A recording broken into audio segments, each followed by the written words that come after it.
and welcome to another episode of Aligned Heart. I'm Misty Springer, and I'm happy to be back with you all today talking about confidence. Oh, this is a topic that I think we all can relate to. If you're here listening to this podcast, you are in the game of growth and expansion and wanting to show up as the woman you know in your heart you're designed to be. And you want to be your best. You want to show up as that best version of yourself.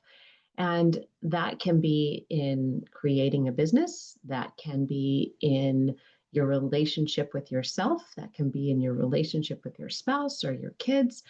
The important work that you have to do in the world is yours individually. And there's no hierarchy. There's not one work that is better than another work.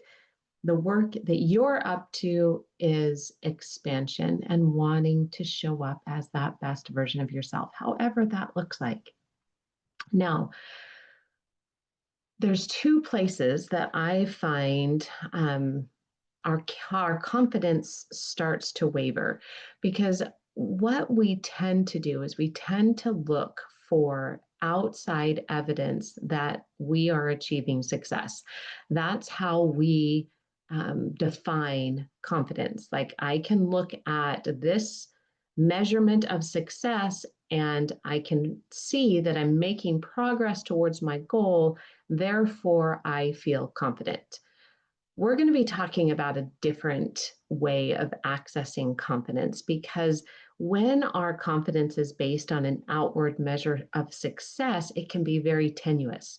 It's something that it's not a sure foundation. It's not very stable at all.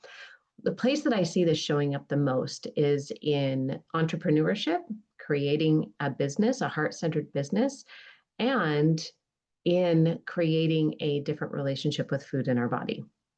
It's the two places that I see it show up. Of course, it shows up all over the place, but these are the two places that I have seen us really get locked in to outward measures of success being a measurement of confidence.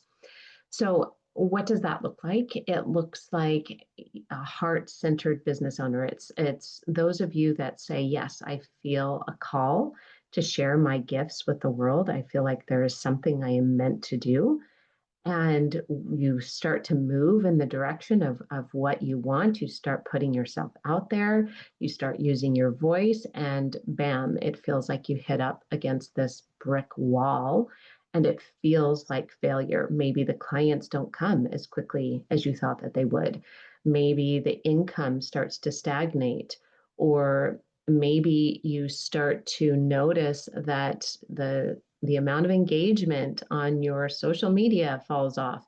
Those are all outward measurements that we use to define success and to give proof or evidence of our confidence. Like, yes, I have X number of clients, therefore I am confident in my ability as a coach.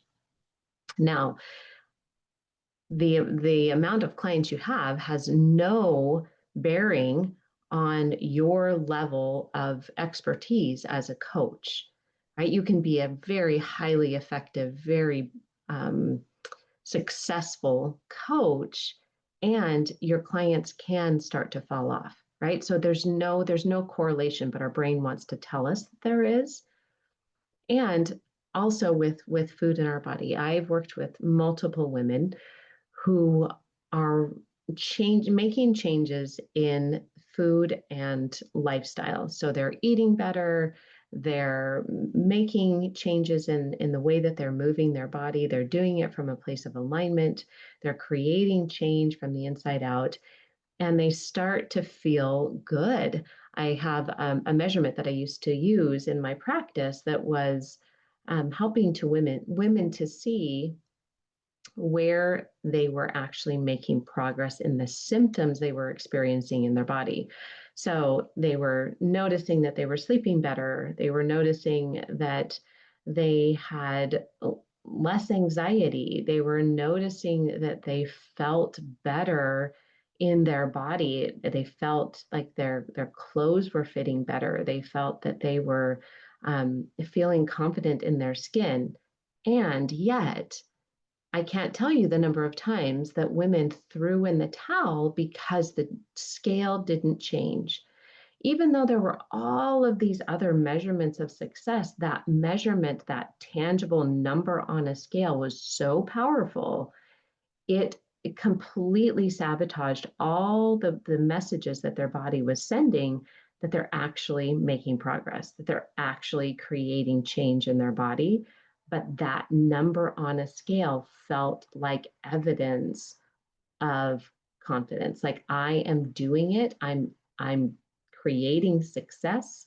I feel confident in my ability to continue because the scale dropped by 2 or 3 pounds. We so much power given to the scale and so much power given to those outward measurements of success that it can completely derail our confidence. And when our confidence is derailed, what happens? We stop. We throw in the towel. We say, never mind, it's not working. Why try? All of those self sabotaging thoughts are created when we place all of our confidence in an outward measure of success. So, what we have is the opportunity to create an inward confidence. This is a confidence that is there regardless of what the outside measurements say or don't say. This is a deeper sense of confidence, and this is a confidence of who you are being. It is so much more powerful than placing your confidence on an outward measurement. So, we're going to talk about ways that you can cultivate this inward confidence, the true confidence, the true north star that's going to guide you in the direction of what you actually want to create. So, the first concept we're going to talk about is that we co create everything we truly desire. And that truly desire is the key word there. So, God is a God of yes. He's always going to give us what we desire. So, if you're not getting what you think you want, then it is an opportunity to pay attention inside now. Okay, so we talk a lot about pay attention inside now. When we experience emotional or physical pain, frustration, discouragement is an emotional pain. Not losing weight is a physical pain, right? It's like I am not getting the results that I want.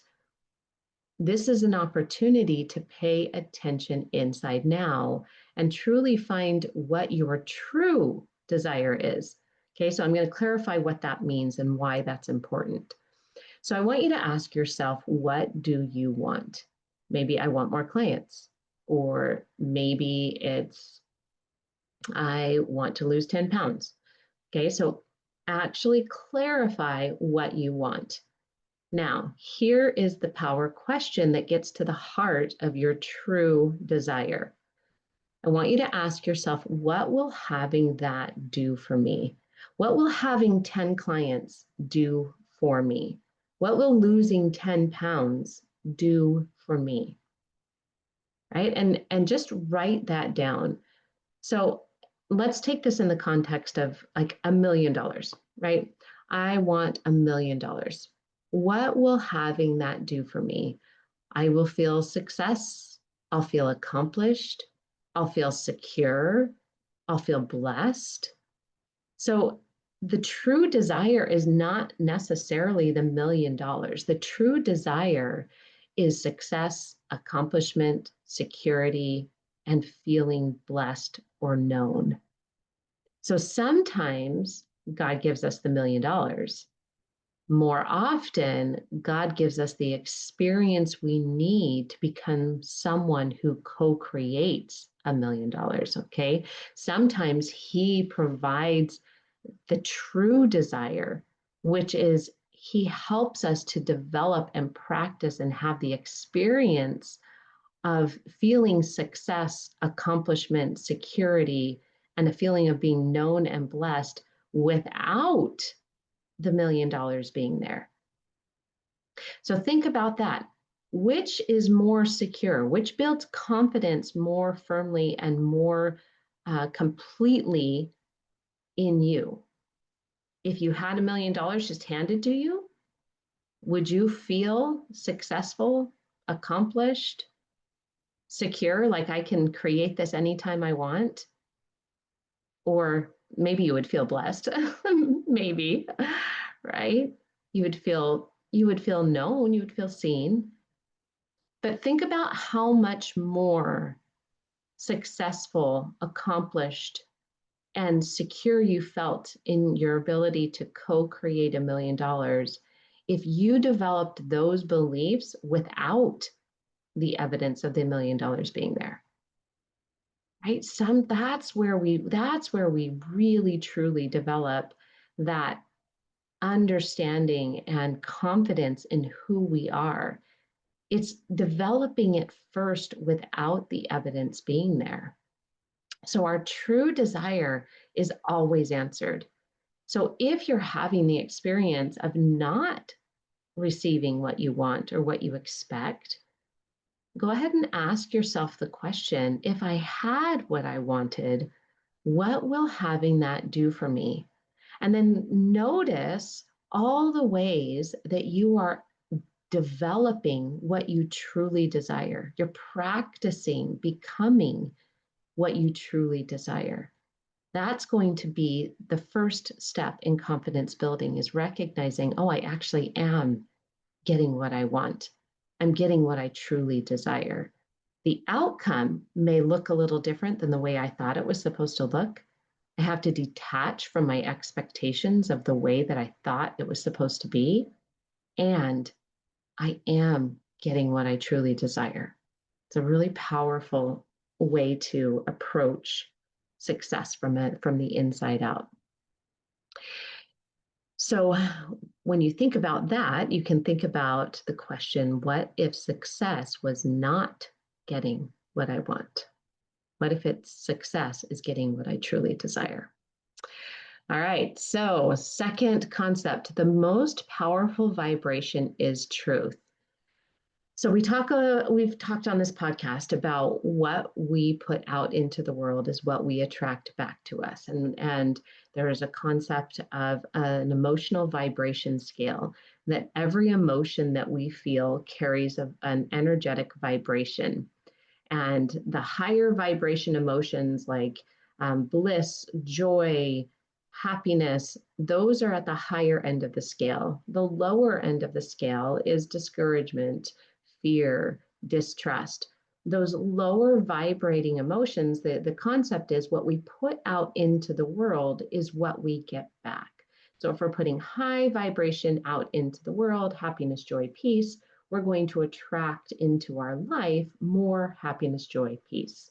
If we put a low vibration emotion out into the world, fear, discouragement, lack of trust, we're going to experience more of that in our life. Now, here's where I find that it gets a little bit tricky.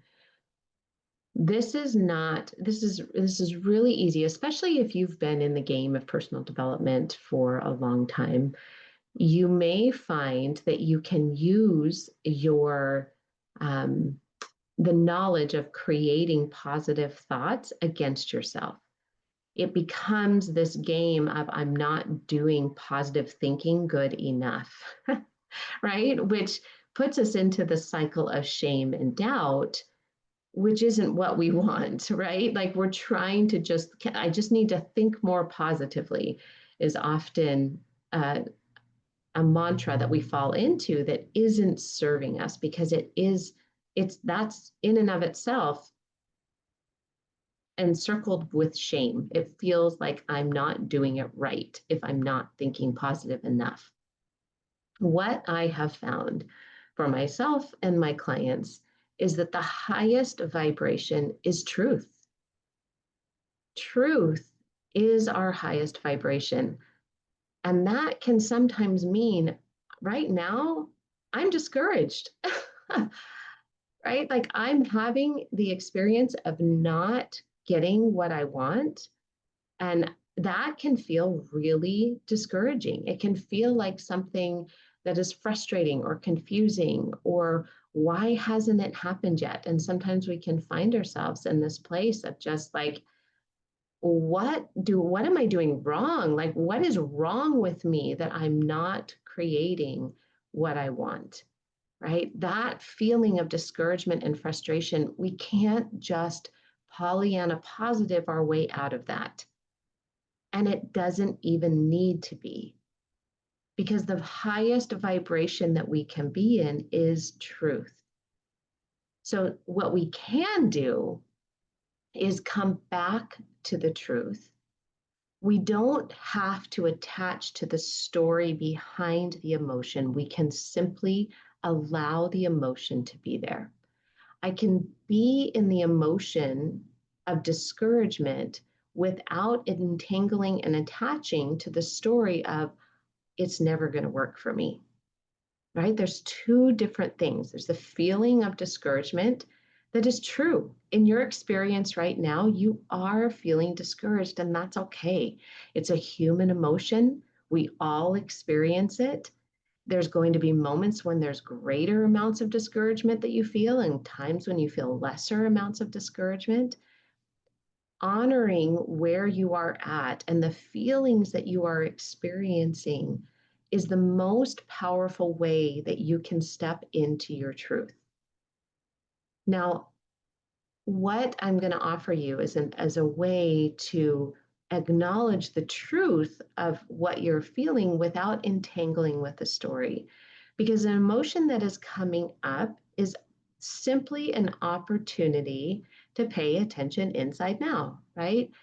It's an opportunity for us to recognize what we're experiencing, allow space for it, process it, and allow it to move through. So, this is a tool that I use with my clients all the time. It's oftentimes we can't access a different, more positive way of thinking about things until we have felt and processed the emotion first. We have to feel first.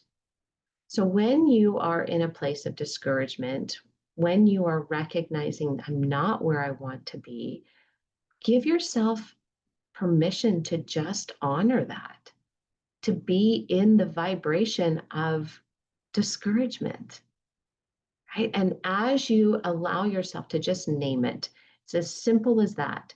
Acknowledging that emotion is as simple as just acknowledging, yep, hello there, discouragement. I'm feeling discouraged, right? I am discouraged. No, no, I'm feeling discouraged. It's an emotion that I'm experiencing at this moment. I am feeling discouraged. And so, as you allow yourself to just create space for that feeling, allow it to be there without judgment, letting that part of you know all parts are welcome here. We only change from a place of unconditional love and acceptance. Love is the most powerful force in the universe, and it's the only way that we change the parts that we so desperately want to change. It's by accepting and loving them that they actually get to be integrated into who we are, and we get to take the lessons and the learning from those parts of ourselves integrated into our experience and then transcend into a higher vibration from there. We're using the experience of discouragement to bless and to inform and to help us to rise. It's accepting that part as a part of our experience. All parts are welcome here. So the most powerful vibration is truth. Name, accept, give space for the parts that feel discouraged, the emotions that are there. Doesn't mean we have to entangle with the story, but we can be aware of the emotion. Now, I'm going to give you a way to release the story, because that can be really frustrating. Oftentimes, my clients will say, yeah, I acknowledge the feeling of discouragement, but I just had to keep it, it kept coming back and back and back. And that's okay. That's okay. Sometimes we just have to give ourselves space to just be in the discouragement for as long as it needs to be there. There's often a feeling that we have to get rid of it quickly so that I can move on. What if discouragement just gets to be along for the ride? What if I get to feel discouraged and move forward anyway? Right? What if both get to be true? So, one of the ways that you can turn down the volume and shift your energy so that discouragement doesn't stop you, it's like turning down the volume on discouragement allows you to move forward, even when you are in the discouragement and feeling it. So, forgiveness of your past self is one of the greatest ways that I have found to release the cords of self doubt and detach from the story. So, what keeps us stuck is when we entangle, or think about it as a cord. I use this a lot in the coaching that I do. We find the cords that, or the stories that are attached to a past version of ourselves, right? Like, for example, this is a great example. The other day, I was thinking about something that I wanted to create in my business. And I had had that idea and had moved forward with the idea several years ago, but hadn't fully seen it to fruition. And there was a part of me that was feeling like so discouraged about that. Like I could think of how far along I could be now. It was such a missed opportunity that I didn't take action all those years ago, And so the story in my mind comes in, I don't have what it takes. What's wrong with me? What were the parts of me that didn't take action then? Are they still present now? Does that just mean I'm not ready to take action? I can't do this, right? All of those stories become really loud when you start to entangle with the past, with the past story. She did it wrong. Why didn't I do it differently? I should have been better, right? All of those thoughts entangle us with that past version of ourselves. So, one of the ways that we can detangle from that story is through a process of forgiveness. And it's a simple practice that I teach my clients in how to detangle from the stories from their past with a simple process of I'm grateful to you for, I forgive you for, and I love you for. So when you think about that past version of you that maybe made a mistake or that didn't move as quickly as you would have liked, or that didn't create something that you wanted and hoped for yourself, I want you to just go ahead and give yourself permission to get still and quiet. And we're going to be doing this in the meditation following this, so I hope you'll join me there.